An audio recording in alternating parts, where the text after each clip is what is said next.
नारायणं नमस्कृत्य नरं चैव नरोत्तमं देवीं सरस्वतीं व्यासं ततो जयमुदीरयेत्। यस्वानुभावम् अखिलश्रुतिसारमेकम् अध्यात्मदीपम् अतितितीर्षतां तमोऽन्धम् संसारिणां करुणयाः पुराणगुह्यं तं व्याससूनुम् उपयामि मुनीनाम्। ओम नमो भगवते वासुदेवाय।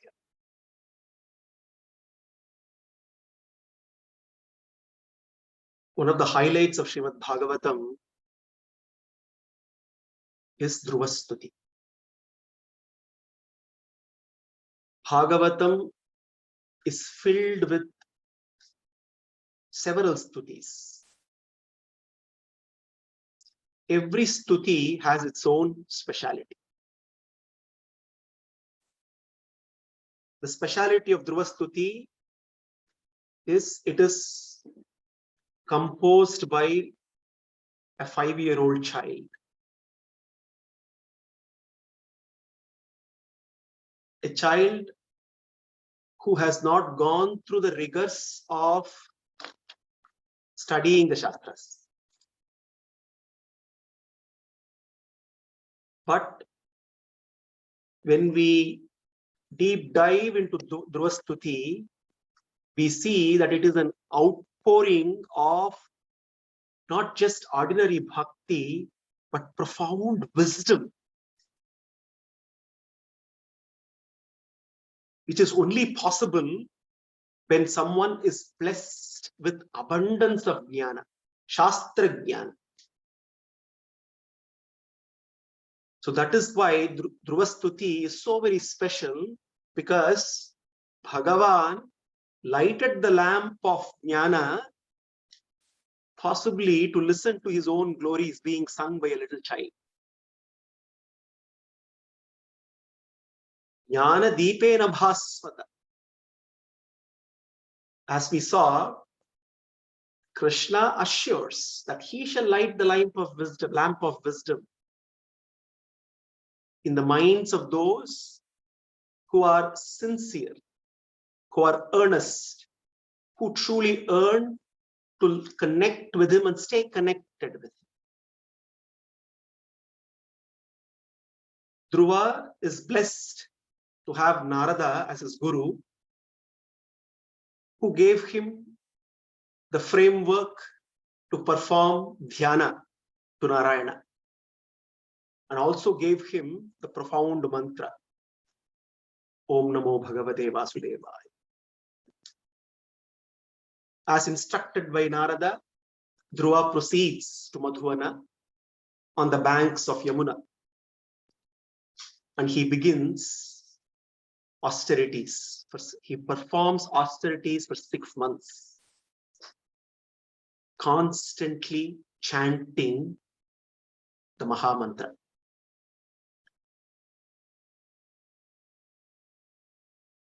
And as an outcome of Dhruva's commitment, Bhagavan rushes to him. Mounted on Garuda, Narayana reaches out to Dhruva and presents himself. Dhruva, until then, has been meditating on the Lord with the form of the Lord filling his mind and his heart. As a culmination of Dhruva's austerities, as a culmination of Dhruva's dhyana, Bhagavan presents right in front of Dhruva. And then when Dhruva, the little child, looks at the glorious form of Narayana, becomes speechless. And then, being a child, does not hesitate to look at Bhagavan and say, now that you have come here, how can I pray to you? I do not know Shastras. I have not studied anything to even compose a prayer to you. How can I pray to you, hey Bhagavan? Immediately Bhagavan lifts his Shankha and gently touches Dhruva's cheek. instantaneously a transformation happens in Dhruva. And thus begins the glorious Dhruva Stuti, where every shloka of the Stuti is so very profound, loaded with so much of wisdom, that Dhruva till today stands as a great example where one can be assured that Bhagavan shall light the lamp of wisdom in the minds of those who are committed to love him truly. Dhruva Stuti begins on a grand note. The very first shloka of Dhruva Stuti captures one of the key gunas of Bhagavan. And also, Dhruva demonstrates several important qualities right up front to the very first stuti. Yonta pravishya mamavacham imam prasuptam sanjeevayat akila shakti daraswadhamna anyamsta hasta charana shravanatwagadim pranannamo bhagavate purushaya tubhyam. A glorious beginning to a glorious stuti. Dhruva begins his stuti looking at Narayana and says, Yonta pravishya mamavacham imam prasupta. Yonta pravishya. Here is Bhagavan standing right in front of him. Shankha Chakra Gadha, the hand holding Padma, the four-handed form of Narayana, gloriously. And Dhruva realizes it is the same Bhagavan who is standing right in front of him, who is also his indweller. And therefore, he knows it is the same Bhagavan who is standing in front of him, who is also responsible for this outpouring that is spontaneously happening. So therefore, he says, Yonta pravishya mamavacham imam prasuptam, he says. Hey Bhagavan, by entering in my Vak Indriya, which has been dead and useless so far, you have transformed my Vak Indriya in such a way that now it is able to sing his glories. Little Dhruva begins his stuti in a state of wonder. Talking of wonders, there was this teacher who asked all the class students to list the 7 wonders of the world. So promptly all the children got into the act of listing the wonders of the world. And then, as the teacher was collecting the sheets, she could see that most of them were able to capture the common wonders of the world. The Taj Mahal, Burj Dubai, the pyramids of Egypt, the Hanging Gardens of Babylon, all the wonders of the world. And then there was this one little girl in the corner of the class who was not ready to pass on her answer sheet. And then the teacher looked at her and said, "What's happening to you?" The little girl said, "Ma'am, I'm struggling to list down all the wonders that you asked. So therefore, I'm not sure what to write. There are so many." Teacher says, "Let me help you. Maybe you can start sharing and then we can shortlist and come up with the 7 wonders. I shall help you. Read out whatever you started writing." And then the little girl promptly starts reading out. She says, the 7 wonders of the world are to see, to talk, to listen, to touch, to laugh, to love. Teacher is amazed. Listening to this, the wisdom of this little girl amazes the teacher. Many a times, we often ignore the fundamentals. We take things for granted. We all look for miracles. We all look for wonders without realizing that this very life that we are living is a miracle.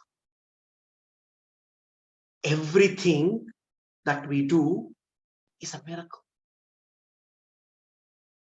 And when we recognize this miracle of life and living, we also we are also in a state of wonder of Bhagavan's creation. Everything in this creation is a miracle. And when we recognize this, we also recognize the unseen hand of God in everything that happens around.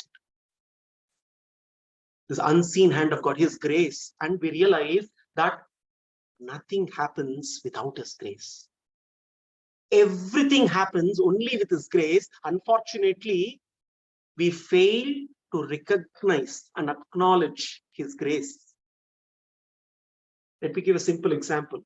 Driving on the road, I see a green light and then I drive, assuming that the other person has seen the red light and stopped.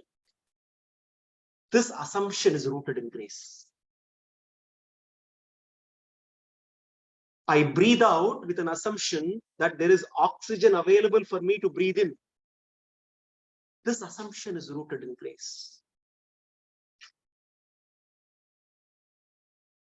Talking, walking, seeing, laughing, loving, all these are all happening only because of His grace. Every part of this body, this body is a miracle. It's an extraordinary design. And we take it for granted. How many times we ever wondered the way this body performs miraculously?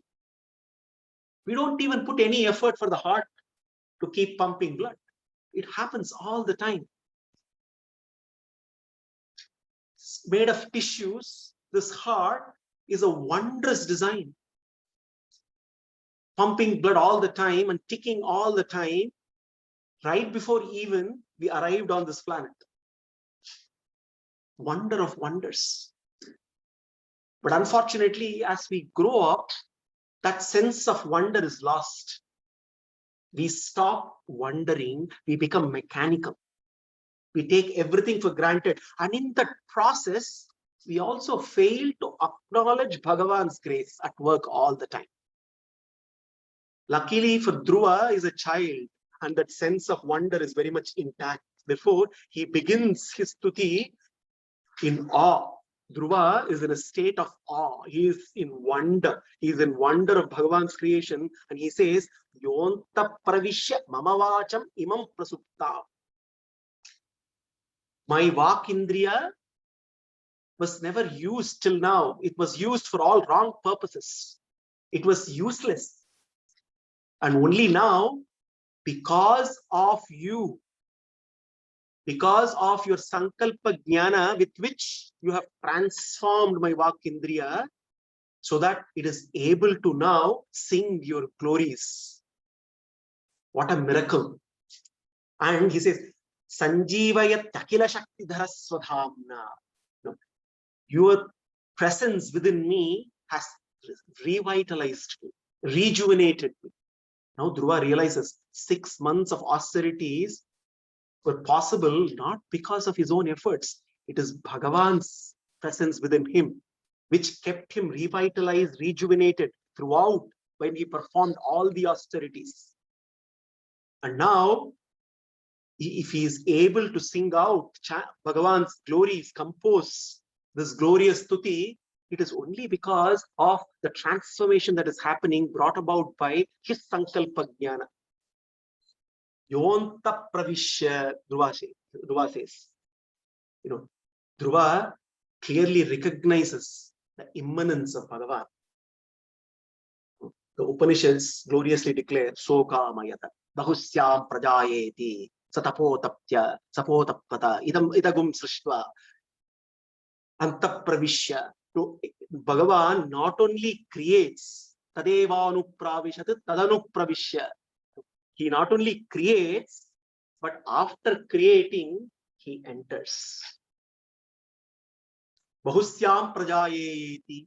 His sankalpa to create many.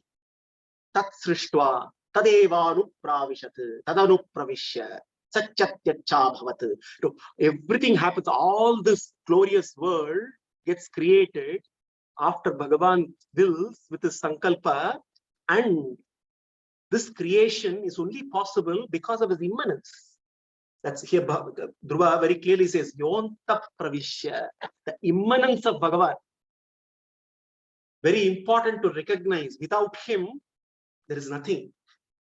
Everything exists only because of him.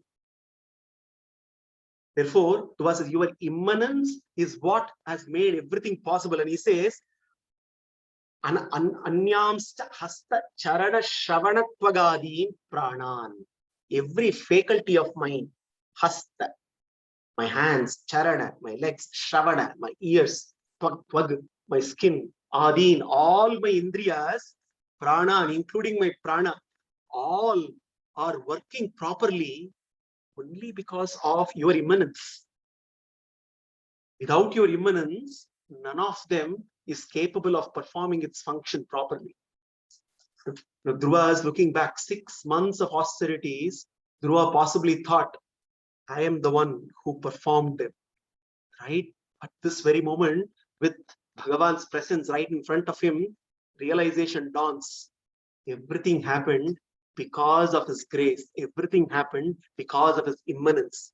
And he says, and he concludes the shloka, he says, Om Namo Bhagavate Purushaya Tubhyam. Here, there is a very important lesson that Dhruva gives, the learning that he has undergone throughout the 6 months that he has performed and what he is experiencing currently. He says, Om Namo Bhagavate. Namaha is a very important word here.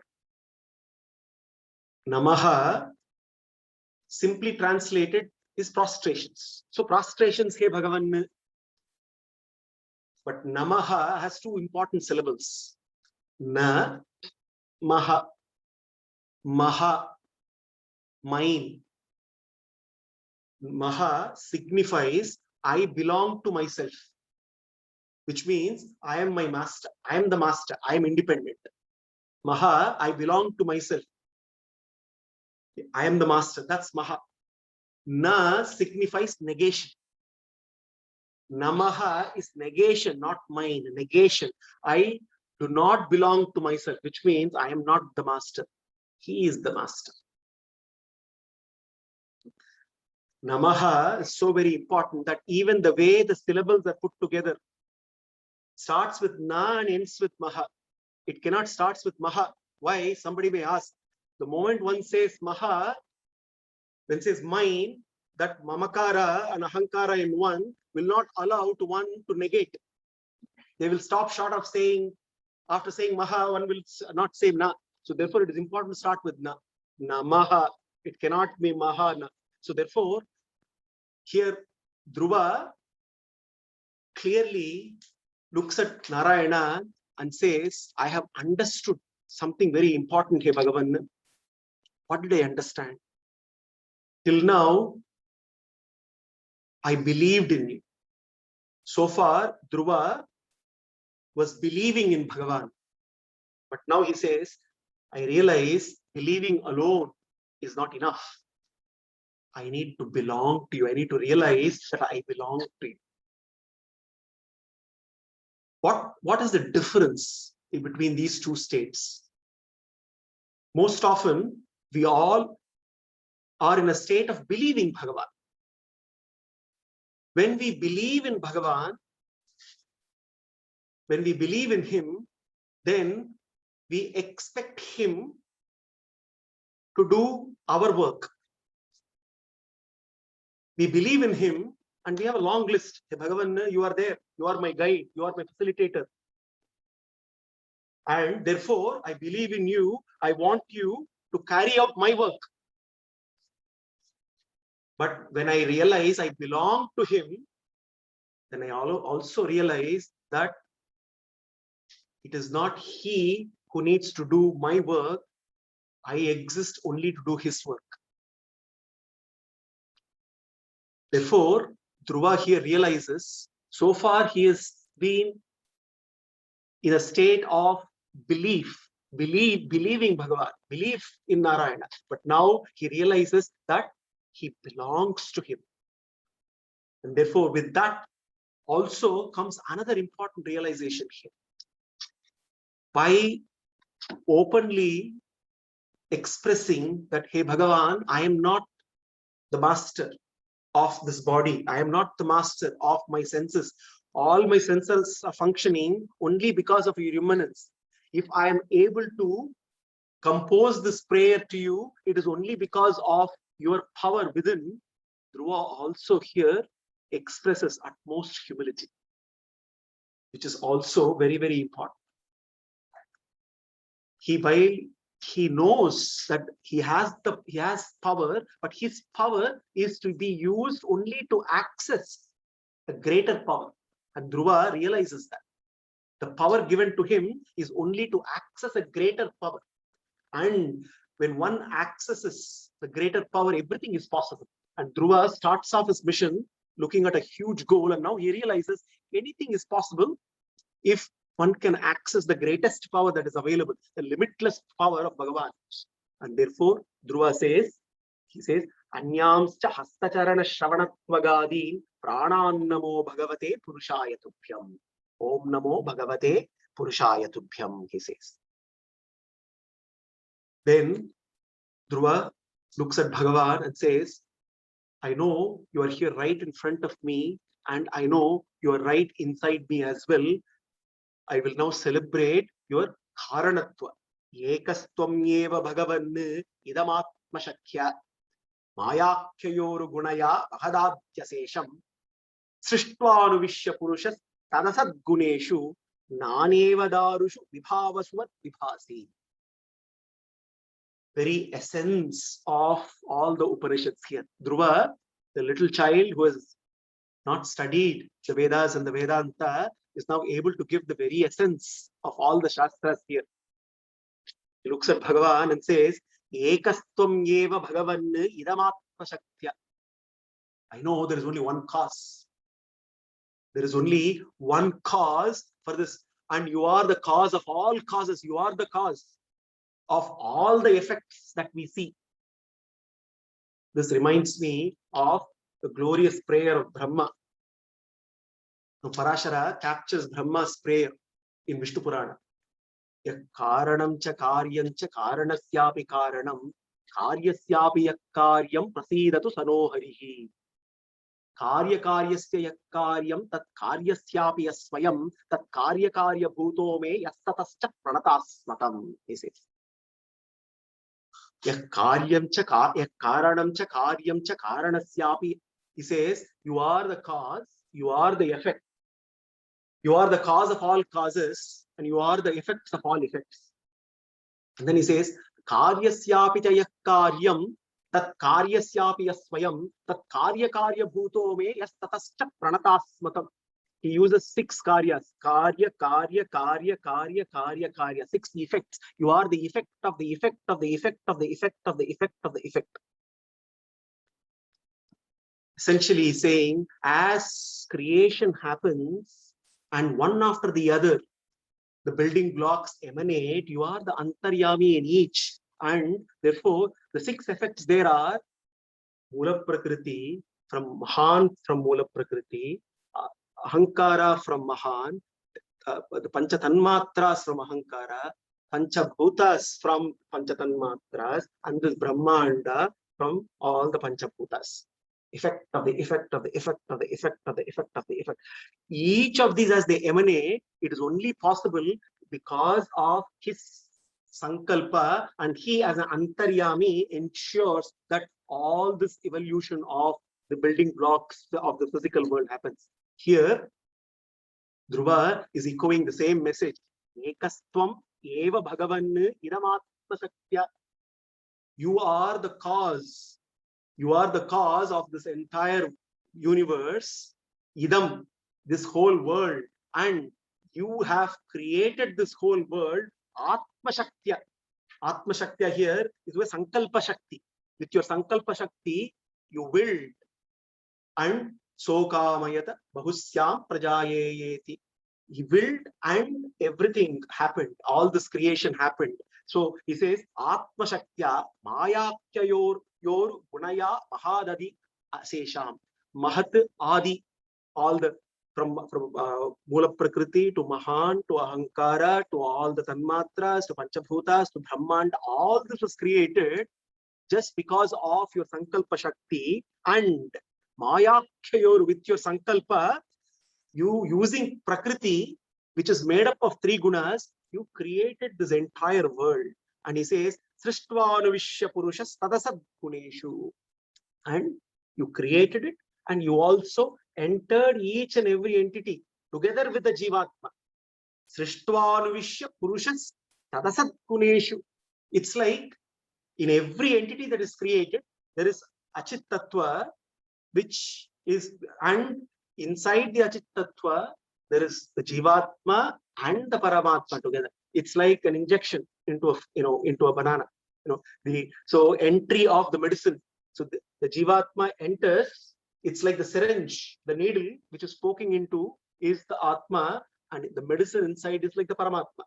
Together both enter. So everything, if there is no immanence of Bhagavan, there is no existence. He is present in every entity.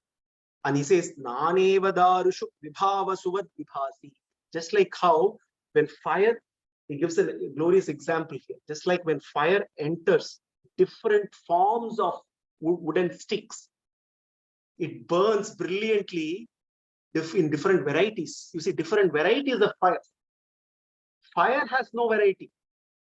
Wood is of different types, but when this fire enters wood of different varieties, it also glows brilliantly in different forms and different varieties. Similarly, this is how you see this multitude of differences in this universe. And also here there is another important message. The wood sticks have defects, deficiencies are very different from one to other. But Bhagavan, who is there in Antaryami in each of these, the fire, while it is associated, also remains defectless, remains blemishless. Similarly, Bhagavan is present in every entity, but he remains blemishless, defectless. Taddattaya vayunayedam achashta vishwam supta prabuddha ivanata bhavat prapannaha tasyapavargya sharanam tavapada moolam vismaryate kritavida katamatta bandho.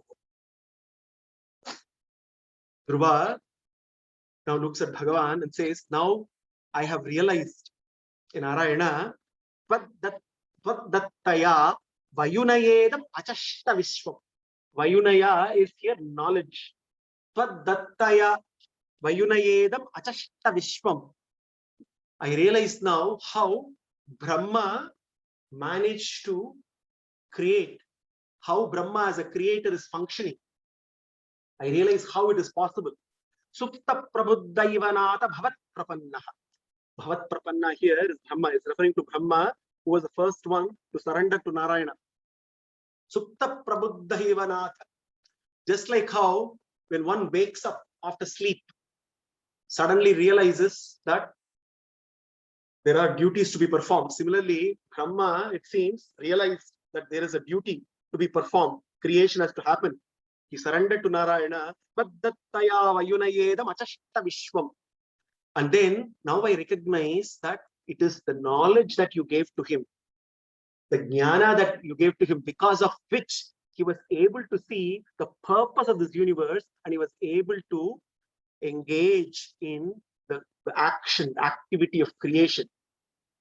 Vayunayeda achashta vishwam supta prabuddha ivanata bhavat prapannaha. So therefore I realize that it is only because of the knowledge that you gave to Brahma, he began to start actively engaged in performing this duty. And then he says, Tasyapavargya sharanam tavapada moolam. Tasyapavargya sharanam tavapada moolam. Apavargya means desire for liberation. Tasyapavargya sharanam tavapada moolam. Hey Bhagavan, you are apavargya sharanam. You are the shelter to all those who desire liberation. Whoever desires liberation, you are the shelter. Tavapada moolam. And he says, Vismaryate kritavida katam arthabandho. Hey arthabandho, you are the friend of the one who is distressed. No, not just any ordinary distressed, distressed because of lack of clarity on purpose of life. That is the greatest distress. There are many forms of distress, but the greatest distress which is not acknowledged is the distress of not knowing what is the purpose of life. When that clarity is lacks, that distress is the distress of all distress. Hey Bhagavan, Atmabandho, Visparyate Kritavida Katham Atmabandho. Visparyate. Kritavida, the one who is truly learned. How can one who is truly learned, who considers oneself as one who is learned, who possesses knowledge, how can one Vismaryate? How can one forget you? He says, Dhruva looks at Narayana and says, you are the Tasyapavargya Sharanam Tavapada Moolam. You are the shelter of all those who seek liberation. You are the one who are Arthabandho. You are the one, the friend of the distressed. In spite of you being this, if somebody forgets you, then how can anyone say they are learned? What is the use of any learning if one fails to forget you? It is very important to know that forgetting liberation, forgetting Krishna is dangerous. The problem is we tend to think too many things throughout our lives. And normally, what do we always remember? Only when we consider something as important or as something urgent. Something has to be urgent or something has to be important. Only then it's there in our mind. Always we are constantly thinking about it. Most often, Krishna is neither urgent nor important. He can wait. And therefore, forgetting Krishna comes very naturally to us. But then Dhruva here says, what is the use of any learning? Tasyapavargya sharanam tavapada moolam vismaryate kritavida katham. He asks this question. How can one forget you? If one is really learned, this little child here is able to now recognize, because of the jnana that has been bestowed, he is now able to recognize that the purpose of any learning is only one, is to constantly remember you, not to forget you at all. No, unfortunately, forgetfulness is so very common to us. Forgetfulness of what is really important. Because we get so carried away by our day-to-day activities, what the priorities of life easily gets forgotten. And Dhruva here is clearly pointing out that one should always get one's priorities right. And what is more important here is Dhruva is in a state of gratitude. Vismattaye, how can I forget you? He now recognizes, hey Bhagavan, this blessing that is bestowed upon me, am I really qualified for that? You are standing right in front of me. You have come all the way to see me and bless me just because I did penance for 6 months. I mean, I don't even know if I'm qualified for this. How grateful I should be for this compassionate act of yours. Dhruva is expressing his gratefulness, his gratitude here. No, unfortunately, it's very difficult to be grateful in life. Sometimes when we talk about gratitude and being grateful, we don't realize how difficult it is to be grateful. In our day-to-day life and living, we are generally not grateful at all. If we really reflect on why we are not grateful, it is because the physical body is designed for survival and not to foster gratitude. We need to understand this. The physical body and the senses are designed for survival and not to foster gratitude. The physical body and our senses are always looking out for what is wrong or what could be wrong around. because our senses by design gravitate towards sources of threat, because we are always constantly looking out to survive. That's the way the physical body is designed. So there was this professor who walked into the class, and all the students were waiting for a test. It was supposed to be a exam time, and a question paper was supposed to be given. The professor walks in and says, there's going to be a different kind of a test today. And instead of handing out a question paper, the professor picks a sheet of paper, and he just shows a sheet of paper with few black dots of different sizes. And he says the question is the following: please describe and explain what you see. And all the students start actively writing. And then the professor collects the answer sheets, and he goes through and sees how each and every student has laboriously tried to explain the different black dots, the shapes, and why and what and so on. And he also would find out that none of them talked about the whiteness of the paper. It was a white paper with few black dots of different shapes. And every student focused on writing about only the black dots, and failing in the process to recognize the vast whiteness of the sheet.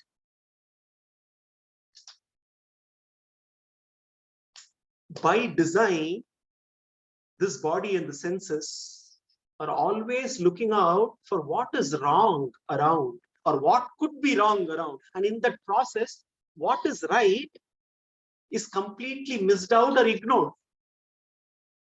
Anything right happens, goes unnoticed. Anything wrong happens, gets noticed immediately. So if that is the case, how can one ever be grateful? Gratitude is only possible when we start recognizing all the things that are right around, ignoring what is wrong around. So here, Dhruva very clear, Isparyate kritavida katamatta, he says. He says, how can I forget your blessings, hey Bhagavan? Somebody else would have probably stood in front of Bhagavan and started complaining to Bhagavan. So Bhagavan, let me tell you what all you did, what all you didn't do for me. I'm right here right here, and I had to undergo 6 months of austerities, and only then you came here. Why shouldn't you should have come right before? And I've underwent a lot of pain. There was no AC in Madhuvana. I had to do all the austerities, in all this harsh climate. I had to suffer. No proper food. The air quality was bad. All kinds of complaints, one can have. But here, on the other hand, Dhruva is thanking Bhagavan. My legs worked, my hands worked, my breathing worked, my eyes worked, my ears worked, all work properly. Miracle. What a miracle. All because of you, Bhagavan.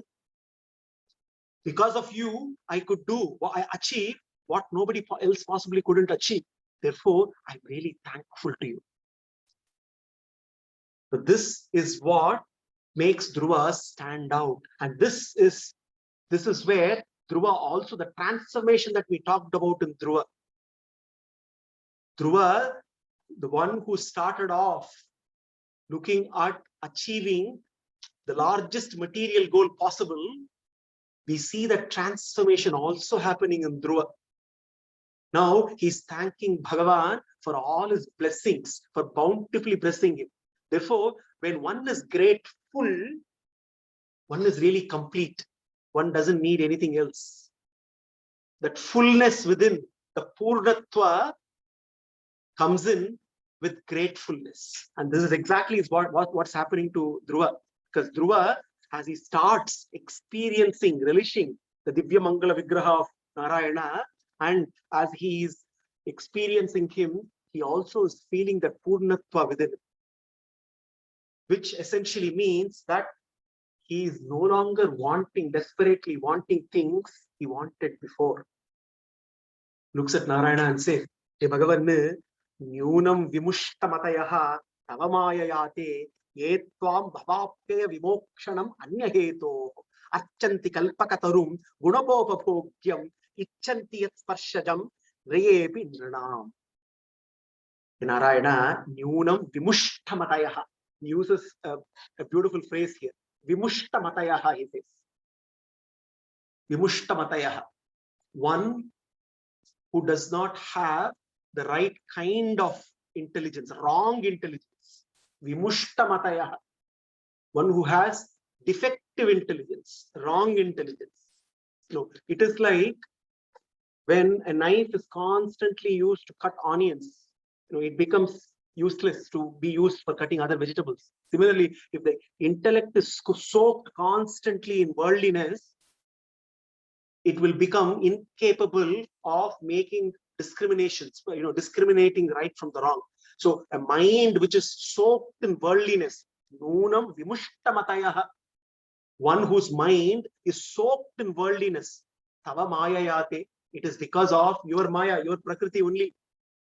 It is your prakriti which captures and ensures that one is completely at its mercy. Etvam bhavapyaya vimokshanam anyaheto. Bhavapyaya vimokshanam. Bhagavan, you are the one who can liberate us from the cycle of birth and death. And you are right here. You are there. Etvam bhavapyaya vimokshanam anyaheto. Achanti kalpakatarum. And you are the kalpakataru. You are the desire tree. You are the anything that we ask, you give, and you are the one to be worshipped. Kunapopabhogyam ichanti yat sparshajam nirayepi nrinam.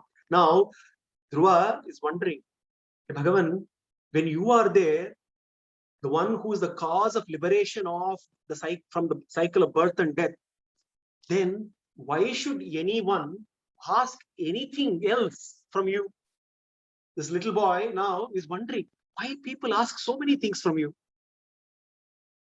When you are there ready to give the greatest gift. Why to the little boy now, Dhruva doesn't understand why people, you are Kalpakataru, you can give everything, anything desired you can give, but more importantly, you are Bhavapyaya Vimokshana. You are the one who can liberate one from the cycle of birth and death.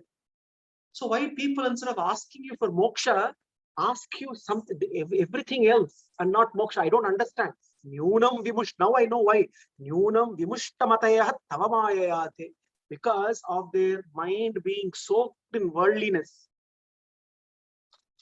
They do not know what to ask. Now, what to ask also is not easy.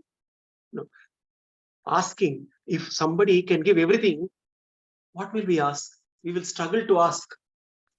And it's like going to a multi-trillionaire and asking, can you give me 10 rupees? I'll be very grateful. And he is ready to give 1 trillion. Then he says, no, I want 10 rupees. No, they're going to Bhagavan and asking for something very, very trivial. When he says, I'm waiting for you. Can you ask moksha? Can you ask? No, I will ask later. I'll come to you later. Now, just fulfill this desire of mine. Dhruva says, how is it possible? Why is it happening? Achanti kalpakatarum kunapopabhogyam ichanti yat sprashajam nirayepi nrinam. And it is like, he says, kunapopabhogya. This body is made up of achit. It's actually dead. Without the Atman and the Paramatman within, this is an inert body. And for the sake of this inert body, which for the sake of sense gratification, people do everything and ask, and when they come to you, their list only covers everything to do with sense gratification alone. And I don't understand why they do that. Now imagine a bank comes up with an advertisement. They have a new investment scheme, and the bank makes the advertisement. 100% guaranteed. 100% guaranteed. Every penny you invest in the scheme, it is certain that you will lose. This is advertisement. 100% guarantee you will lose your capital. Every penny you invest, you will lose. This is the advertisement the bank puts up, and then imagine millions of people running and investing there. We'll all laugh. What is this? But we are all such investors. All the investment, the time and the effort that we do for all material goals is exactly like investing in a zero return investment. In the ledger of life, everything that is done for the body is a loss. And everything that is done for Krishna is a gain. So therefore, here Dhruva is looking at Bhagavan. Everybody knows you are a desire tree, no doubt. You will give everything, anything and everything that is asked for. But why should anyone ask for something other than moksha, when knowing that you are there ready to grant? He knows the only reason is people don't ask because people have not realized the problem they are in. When the mind is soaked in worldliness, one does not really realize that samsara itself is not a problem. If one does not recognize that samsara is not a problem, why would anybody seek liberation from this problem? And therefore Dhruva says, it is unfortunate, but I realize now that because Dhruva is reflecting on his own journey. No, I have been thinking of huge material goals. Now I realize, what is the point? What is the point when you are there to give moksha?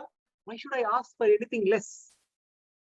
And then Dhruva says, Ya nivrittis tarubhritam tavapada padma dhyanat bhavajjanakata shravanena vasyat sabhrahmani swa mahimanyapinathama bhut kim tvantakasi lulitat patatam vimanat. Beautifully said. Kim tvantakasi lulitat patatam vimanat kim tvantakasi. If somebody is flying high, it's just a matter of time that with a sword, if that flight is hit, one will fall down. It's just a matter of time. Similarly, one can fly high and go to all higher planets, higher lokas. It's just a matter of time. It seems somebody went to Swarga, and then the massive assembly, Rambha, Urvasi, Menaka were all performing, and everybody was enjoying. And that person was so thrilled. He was standing there and he was amazed. Opulence of the place, so grand, and everybody was enjoying. And he looked, and in one corner there was a long queue, and people were being thrown out, one after the other, one after the other. Then he looked at around and he asked the one standing next, what's going on there? Just that once time comes, one will be thrown, and it is just a matter of time. It's time tomorrow, you will also be thrown out. So, Swargaloka, any other higher lokas, Abhrahma Bhuvanan Loka, Krishna says, Punaravartino Arjuna. In any loka you go to, Abhrahma Bhuvanan Loka, even Satyaloka if you go to, you have to come back. Punaravartino Arjuna. Amipetya kaunteya punarjanma vidyate. Only when you come to me, only then there can be no punarjanma for you. So therefore here, Ya nivrittis tanubhritam tavapada padma. Nivrithi, the bliss, tanubhritam, the embodied soul, tavapada padma.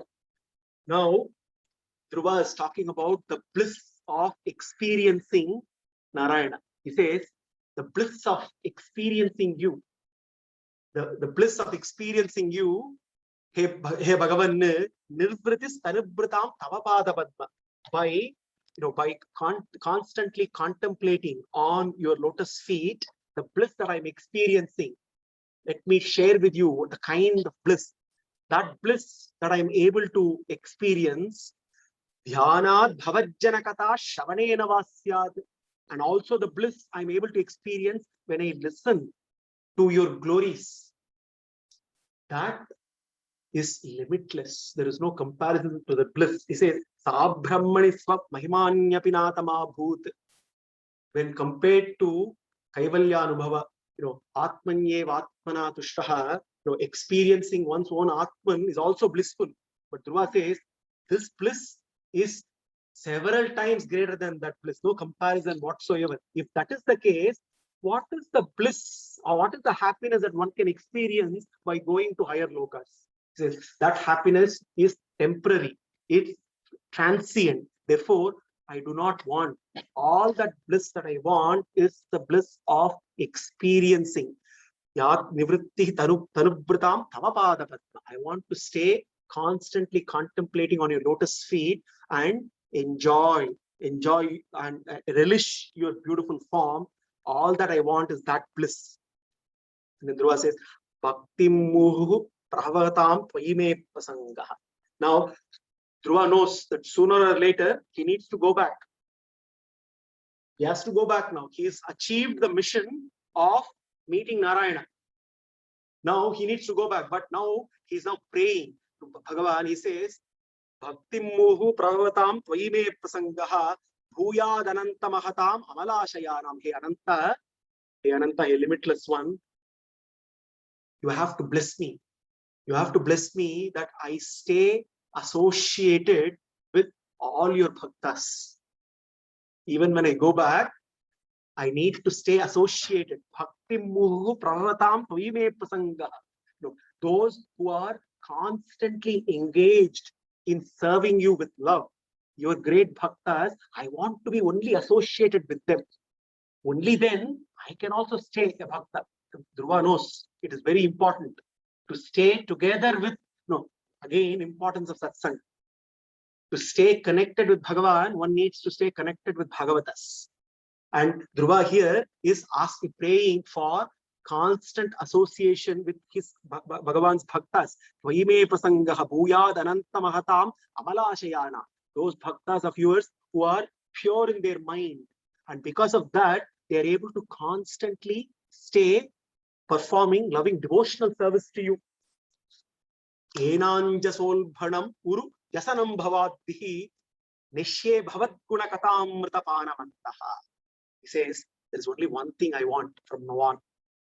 Dhruva is now asking, and his ask is very simple. He says, Bhavat guna katamrita panamantaha.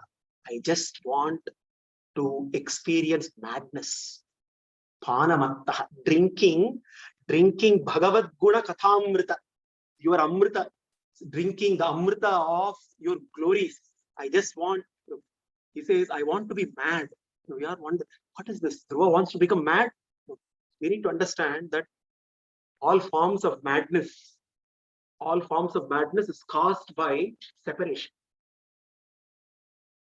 The root cause of any madness, somebody who is soaked in materialism, soaked in worldliness, also goes mad.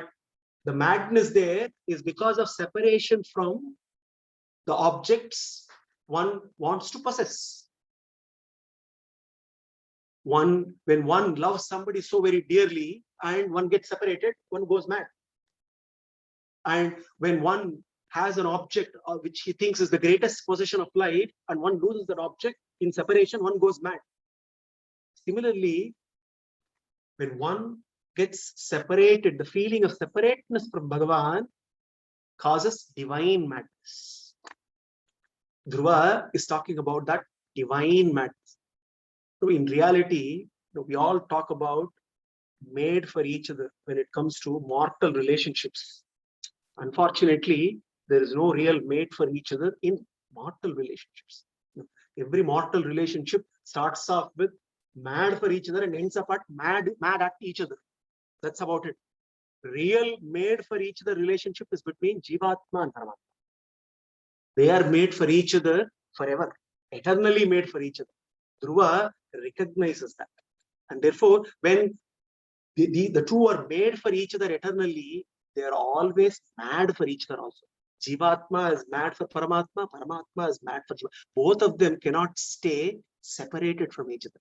Bhagavan wants to unite with his Bhakta, Bhakta wants to stay united with Bhagavan. So Prahlada here is saying, Nishye bhavat guna katamrita panamantaha. I want to be mad. I want to experience that divine madness of relishing the nectar of your glories. And therefore bless me, Hey Bhagavan, If at all you're giving me one boon, give me that boon of constant association with your bhaktas. And that is all that I want. We can see already 6 shlokas into Dhruva Stuti out of 12. We already see the kind of transformation happening in Dhruva. And we will continue to see how Dhruva experiences Bhagavan, and we also will see the next part of Dhruva Stuti next week. Until then, let's continue to contemplate, as Dhruva said, on the glorious lotus feet of Bhagavan and experience that divine madness for the whole week. Sarvam Sri Krishna. Namaste.